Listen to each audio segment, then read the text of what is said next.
daraasad la sameeyey waxaa la ogaaday in yasmada ama qofka oo la quursadaa ay tahay mid aan wanaagsanayn diin walba qofka ha haysto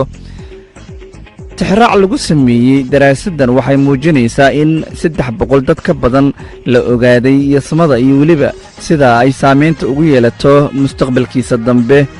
qofka oo la yasaa waa mid aan wanaagsanayn sida la sheego waxaana taasi laga dhaxli karaa in qofka uu la kulmo saaxiibo badan inay ka kala tagaan daraasaddan waxaa lagu sameeyey bariga waddanka Bangladesh jaamacad ku taalla oo ay arday ku sameeyeen tijaabo badan taas oo la ogaaday in quursigu uu yahay mid qaab darro qofka u horseeda inta uu wanaag u samayn lahaa dadka la weydiiyey ayaa madhabta diimo kala duwan haystay diinta islaamka oo ah diinta ugu wanaagsan ayaa waxaa dadka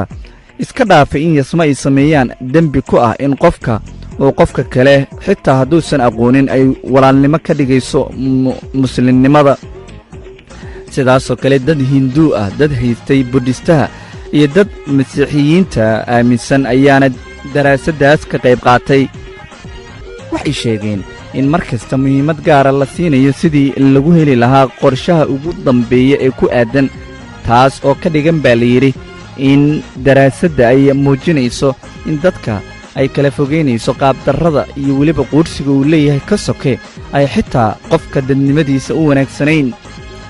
waxaa la arkaa dadka ladan in ay dadka faqiirka ah ku digtaan oo ay yasaan oo aysan raashin xitaa la cunin